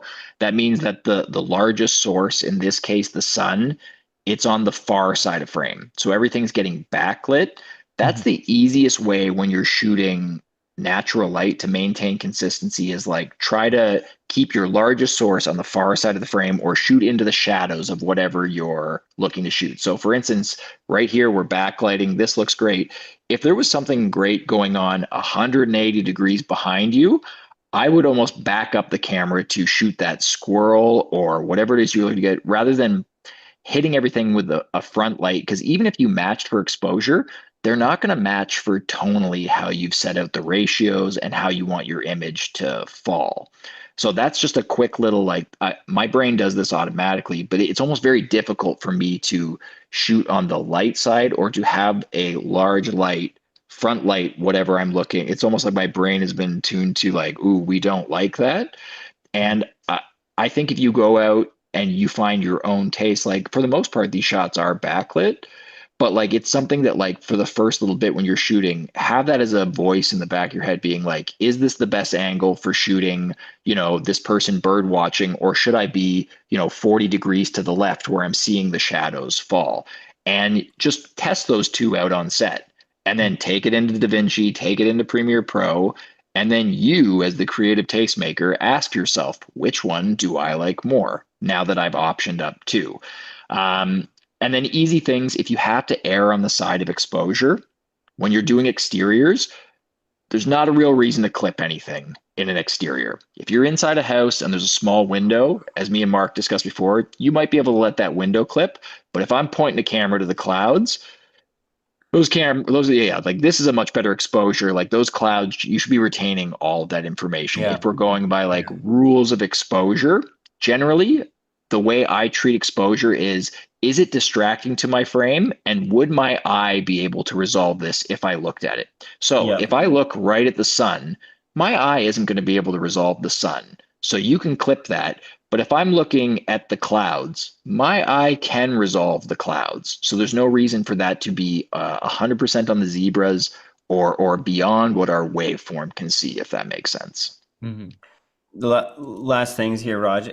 Did you mention you had done a color grade, or did you want any feedback on that? Yeah, I would love it. I just threw a lot on. This is like a rough cut. I just threw it together for some other thing, but yeah, I have your power grade as well. I have to learn how to use it. Watch the whole tutorial video on the power grade, but I think a lot of these shots you would actually find they really start to thicken and get more density if you pull them back like a stop and a half.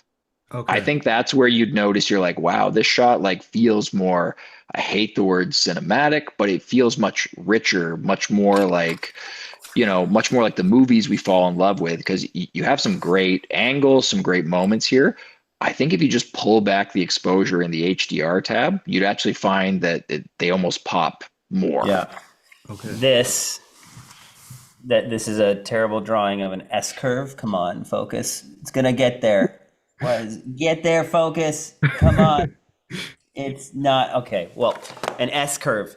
If just type that into if you go to your curves tab, it's immediately I would grab the bottom half of your curve and pull that down, because it's gonna do wonders. But as Nick said, if you own the power grade, bring the exposure down and go through the steps. I can tell looking at this, I wouldn't even say that there's a LUT on this. This feels like log footage, so I can already tell that it's going to sing when you add more of that fidelity back in.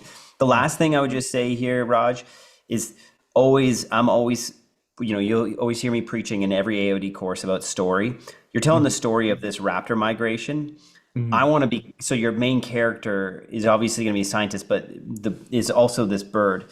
So right now I'm feeling the shakiness is a great example of this shot, and it's feeling almost handheld. Approaching this again, and it's something you could still go out and do any day right now. Is get the heaviest tripod you can with the heaviest fluid head, like put the money into renting a good one, and get the longest zoom lens with a 2x extender. And man, just practice and get the footage of that bird flying around. Shoot 60 frames if you need to, so you can slow down the moments, because if you're moving around and you're missing it, at least the 60 frames will capture, or 120, that little moment where it was in focus. But get me in close. I feel so far. Maybe that's your storytelling, is you wanted it to, to feel like we're far away and that the bird is lost. But I would recommend like getting on a big long zoom lens with a heavy tripod so that you're not shaking, and get in on that bird. And then even if you want to really hedge your bets, like I said, you can shoot some slow motion, because if you speed it back up, a bird's wings at that distance with a high shutter angle won't look that bad. So always think about the story on that. Like it's sometimes, I'm always saying gear doesn't matter, but in this case it really does, because it's a technical feat you're trying to accomplish, which is getting in close to the bird. Yeah, I would say more important. Man, take it through the power grade. I can't wait to see the before and after, man. Yeah, it's gonna be cool. Don't be afraid to go a little darker. Okay. Yeah. That was my first time actually instincts. shooting with the Helios too. So like it was mostly a shot on the Helios. So that's a wild. That's a very Mark Bone choice of yours to go. Loves that. Manual focus on an old if you lens. give him one lens, he's gonna pick that 58 mil f. All day. And that's the problem, is everyone sends me these beautiful new anamorphic lenses, and I'm always like, it's not as screwed up as my Helios. So it's too pretty. Amazing. Thanks, Raj. Yeah, thank you so much, guys. Of course. All right, Actually, excellent work. speaking of this, we're giving this away tomorrow. The giveaway will be happening live both on this channel and we're going to be doing a Zoom call. You'll want to get on that to find out who is winning this camera with the 3 lenses and this Condor Blue rig setup. I've just been getting into the Condor Blue rig gear, Nick, and it is so like good the way it all works together and how well machined it is. I've been doing a whole video about my monitor mounts with them. And look at this. This is fun. Boom, little Allen key, just hidden right there on the, magnetic. That's very fun. Guys, what you're getting a glimpse of today, if you're not part of CinePath Pro, that's in the Art of Documentary, it's one of 7 courses. These are feedback calls. So you can bring your footage like Raj had there, you can bring your pre-production, you can bring finished projects like Calvin Utanim had earlier. He showed us a finished project he did like over a year ago and said, hey, I actually want some feedback on this. These are live calls where you can book a slot if you're in CinePath Pro and get feedback. Now, CinePath Pro isn't just a live call. It is over 50 videos, and it's part of the Auto Documentary community. So if you join CinePath Pro, you're in AOD, you're in our Facebook group, you're on our monthly calls where you get to talk directly to people like Academy Award-winning directors. You're part of a global community of over 8,500 filmmakers all across the globe. You get access to our meetup fund, so you can meet other filmmakers in your city. It's endless, the opportunities, not only for collaboration, but getting work. So many people in AOD have told us that within the first few months of being in AOD, they paid off their purchase just by the work they got from other filmmakers in AOD. So we're on sale now for only another 2 hours and 10 minutes is the last chance to get on our early bird sale. That's where all our courses are discounted right now. If you put more courses together, the discount keeps going down. These are the craziest discounts you can get right now. There's even some affiliate codes flying around there so you can get an extra 10% off. It's wild. That 10% will apply to the sales. This is when you want to get in. Best prices ever for AOD, next 2 hours. But let's keep going here and to our next person. All right, Kim, I think we have Anton next. And for well, we were just talking about the World Cup step and repeat shot. I uploaded a BTS to the chat here if you want to see that it's a very similar approach to what Michael was saying. I'm not sure if I broke an NDA there with that one, but I'm sure it's fine. Yeah, there you go. Anton, how's it going, buddy? Hey, how you doing, guys? Good, Good, thank how are you? Good, good. All right, what are we chatting about today? Well, I sent you a commercial I did, I think 4 months ago. It's for an insurance company, a local one. So it's a small insurer, and he's a good friend of mine. So I was starting this project and thought it was a bit smaller, and it turned out becoming bigger and bigger from shoot to shoot. And I always feel like an imposter showing my work off to people. So yeah, thanks for the opportunity. Not a We problem. shot in a local pub. So it's like with friends of mine, they're not actors. They yeah, they helped me out with this one. It's a combination of the pub where we shot the main part and like a documentary vibe, I would say, of him going to companies and showing him working in the field, you know. That's the part of that was the decision making there. So it's German, that's why sound won't help. Nope, that's all good. I think there's a lot of great stuff here. Kim, let's rewind to the start. One thing that I'm always like, my brain is so rooted in when I'm shooting things is like not the 180 line, but like staying on the same side of the axis for certain sequences. So if we look at the first shot, I really like how you landed this person's head in like not on a hot window. But I would say your key light can almost, you can probably either pull this down in the grade or come down in the intensity of the key light a bit. It just pause feels like that shot, Kim. Just hold that shot there. it just feels like we could either soften that or bring the intensity down, because right now it feels to me like I can tell you have a big key light off the frame, right? And what we're trying to do is have the viewer be like, oh, did they light this? Like, oh, maybe they did, maybe they didn't. Like this reads more like almost interview lighting to me. And I think that if you just brought the key down 10% or picked a thicker diffusion, it might sit a bit better in the image. Yeah. Overall, too, if we keep going, the note, it's similar to our last guy, Raj. it feels like exposure on some people's faces, Anton, is pushing a bit more. Where like if we go later in, there's that gentleman sitting down. We'll go to near the end. Kim does an excellent job of following me in Nick's range. There, pause on this. Pause even on this one. It's a great example right there. Yeah, this key light on, I don't know if you like this side of his face, or what I'm seeing is his left, is very hot, and we're not getting much shape. It's like kicking off that. This is where a couple flags would help. You see how bright it is there. You could probably bring that down in the grade on the wall. But I would overall, again, it comes back to that little S curve, just bringing down some of the midtones there because it's very bright and my eyes are drawn to that corner. And then in turn, his skin is kind of almost as bright as that. Like, Nick, what are some practical things on set or in post-production you do to correct this? So, Anton, for this shot here, it looks like you had pretty free range control of the bar. In general, if I don't have to shoot somebody with their back up against a wall, I try to avoid that because I know how difficult it is to flag that key light off a reflective surface. So I would almost see if there's a spot in the bar where we could have pulled this person 8 to 10 feet away from the wall, because then you don't have to worry about your key light spilling as much. If this is where the client's like, no, it has to be this booth, this is where they sit, that's where you want to bring a sider or a side flag to your key light. So you have only your light hitting like frame left, right side of our subject's face, but we're keeping that reflection off of the back kind of glass wall, if that makes sense. And then little things like if we go back to the start, I like the opening shot. If I was going to shoot the cup, the next shot, we almost hop the 180 lines. You see how we're on the shadow side here?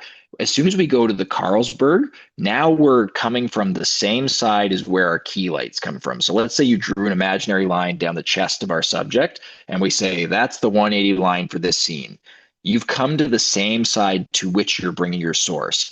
I would almost love to see a version of this shot where we're 20 degrees trek to the left, and we have them angle the cup so that the label is facing towards like the back of the bar. I think you find, especially with liquids, when you can backlight them, they tend to pop and look a lot better on camera. What I Sorry, I'm noticed is muted. that my biggest mistake was not hiring someone.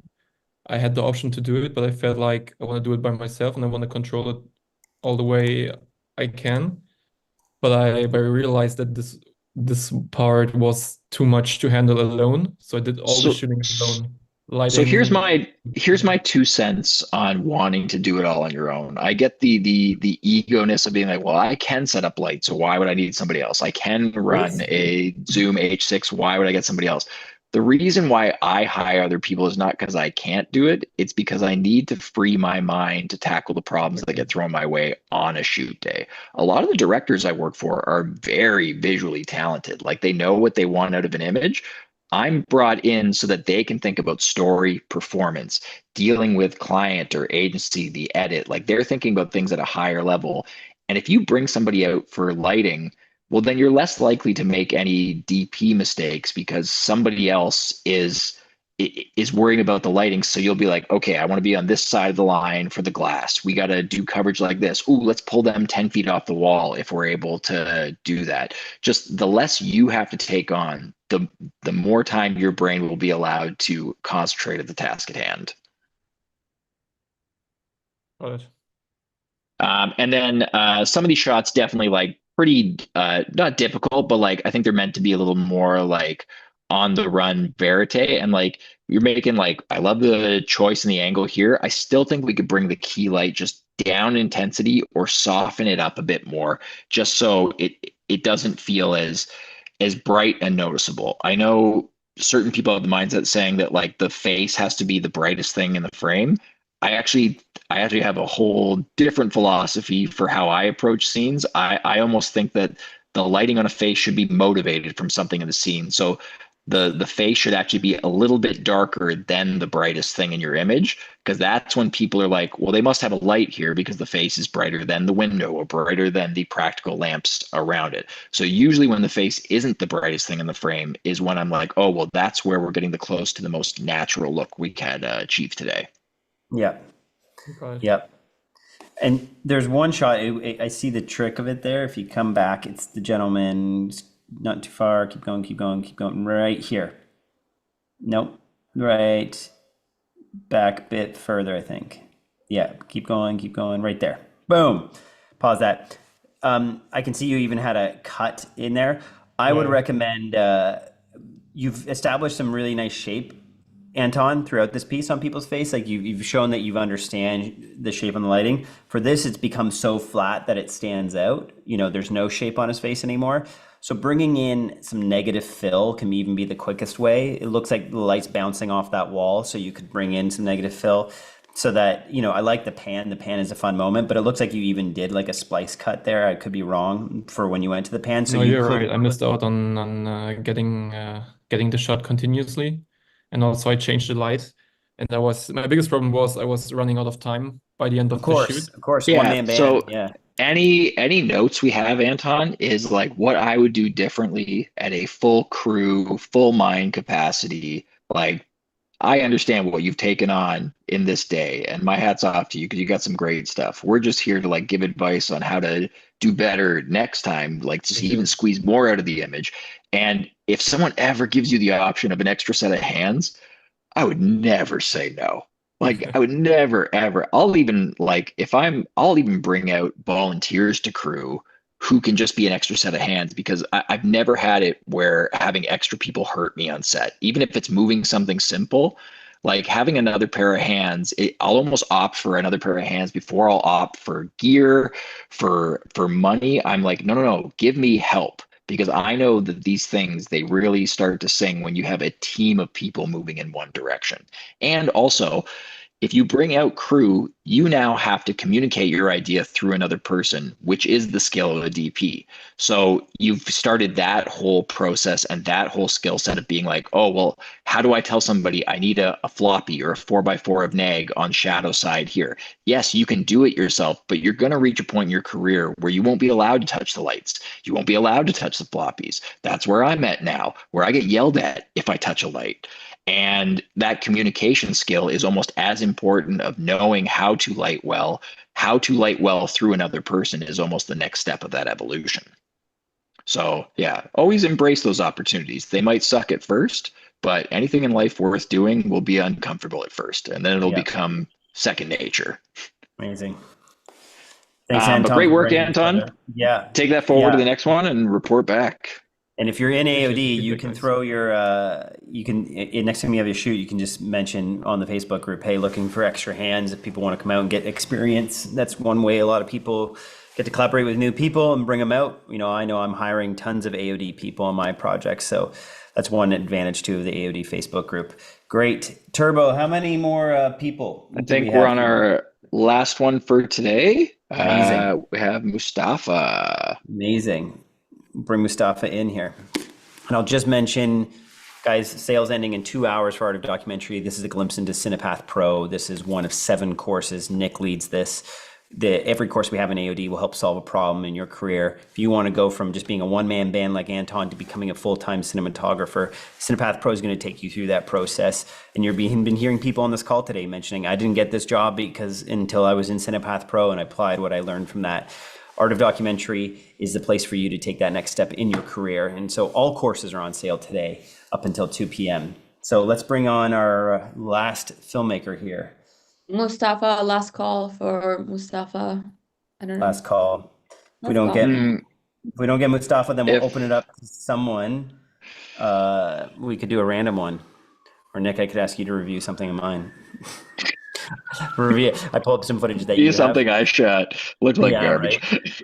What would you Yeah. do differently? Everything. Everything. Would have hired a different Everything. DP. I would have hired a different. Nick. What was Keel book that week?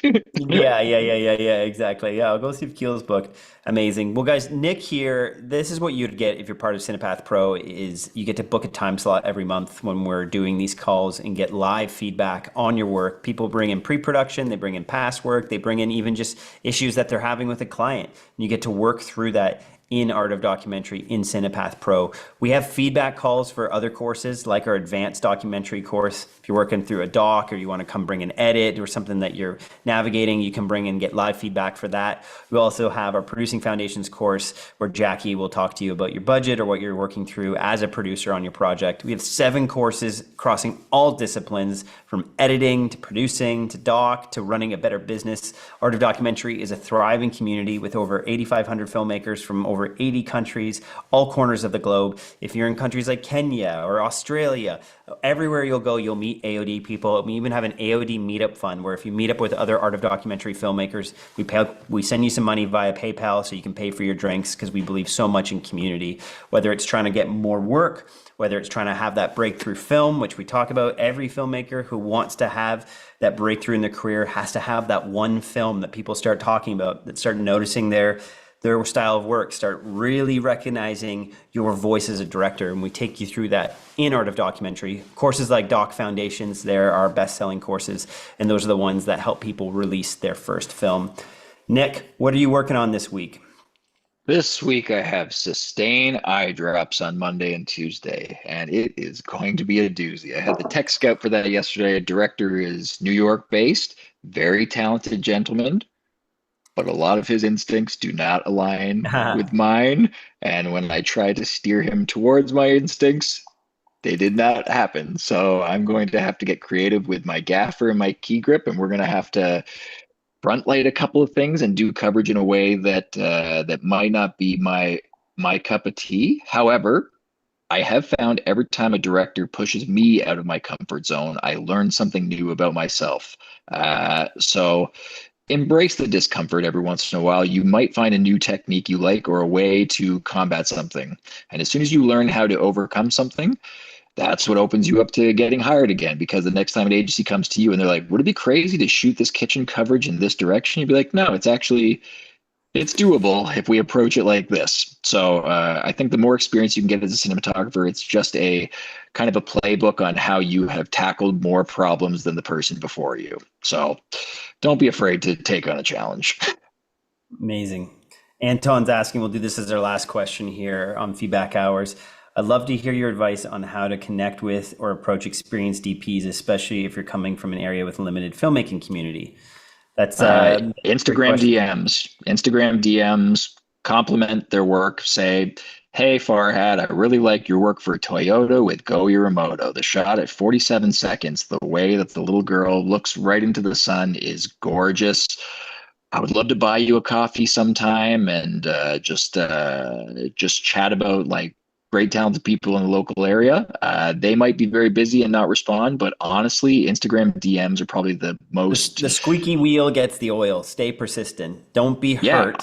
Don't be hurt if someone says no. Just stay on them. Stay on them. Stay on them. Stay on them. I tell people who message me, they're like, hey, is there a chance I can get on set this month? I'm like, I don't have anything right now, but message me in 2 weeks because things pop up quickly. Some things are passion projects.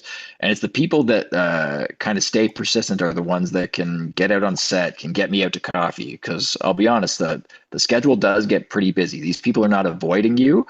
You got to find windows over, a long period of time to find out when you can would take this person out. But I found most filmmakers are very open and really good people. It's usually just if you're really good at what you do, you are busy. So stay persistent with the people and you'd be surprised who you can get in contact with. Amazing. I just had someone asking over on the YouTube live stream saying, hey, I just started filmmaking and I heard that there's sometimes posts about people needing help. That is exclusive for our AOD students. We have a Facebook group that is only for the AOD community. So if you buy any one of our AOD courses, you will get access to that Facebook group. And this is where you can get feedback on your call, on your work. People are posting there saying, hey, I shot this interview. Any tips? Or you'll be like, hey, I have a gear question. You can get it from other doc filmmakers, connect with people in your city or in your country, and also find out about all the announcements, because we're always doing new events for Art of Documentary, whether it's our monthly industry expert calls where we bring on, literally our last 2 calls have been 2 Academy Award winning directors, and they both have said, wow, I've never seen a community like this. This is so cool. Have me back on. Would love to give advice. And you get to have live Q&A. I don't know where else in the world for free. After you buy a course, you're going to be able to get to chat with Academy Award-winning directors. This is something I wish I had in my career early on. Everything that I felt I was missing as a film student, I went and spent thousands and thousands and thousands and thousands and thousands of dollars on film school. I don't know, 10,000 times percent more of what you would spend on one course or a few courses or even our all access bundle in art of documentary. And I came out of the film school and didn't have an idea of how to tell a story, didn't have an idea of how to network, couldn't connect to amazing people in the industry. So we solve all those problems in AOD. The problems I had in my career, and I also waited 7 years before making my first film. And I remember shooting that film feeling this extreme high euphoria, but then at the same time being completely sad and depressed because I was like, why did I wait so long to do this? I was waiting for someone to tell me to do this, but no one is ever going to tell you to do that. But in AOD, we are. We're going to get, and we're not just going to say, go make that film. We're going to give you every step along the way to help you solve the problem so that you can find an interesting story, do the pre-production on it, shoot it and edit it. We literally have a course called The Perfect Cut, which is you could take your footage and go along. It's like a cooking class. It's like you have all the ingredients and Lewis is going to take you through his whole film. Actually, we have a call in 1 hour with Lewis. He's going to take you through that project. You're going to get a full glimpse into our Perfect Cut course and see how to build a documentary film. So there's no moment that you'll get stuck on that edit. We take you through every step. This isn't about gear. This isn't just about running a YouTube channel, although we have a whole section of that in our Create and Earn course. This is about you getting to fulfill your voice as a creative. It's not just about getting work from clients. It's about actually releasing films you care about, which create momentum. So there you go. There's the Perfect Cut Editor's Workshop. I'll put that Zoom link actually over here on YouTube for the YouTube folks. Thank you guys for joining this call. If you like this, Nick Pilecki, our guy right there with the headphones looking like a streamer, like he's going to be playing some Rocket League or something. He's here to help you through your journey as a cinematographer. I'm here with the rest of the AOD team to help you find that goal and find that breakthrough as a filmmaker, release your first documentaries, get more work as a filmmaker. Thank you for being on this call. Our sale for Art of Documentary ends in less than 2 hours. All courses are on sale and then they're going back up to full price. So now is your chance. All right, Nick. everybody. Thank you for hopping on the call. I love this part of the job. I love talking through all this. It is the best to hear about all your projects and to discuss with each other and to problem solve. Because at the end of the day, the entire job is just problem solving. And this helps shortcut so much of that.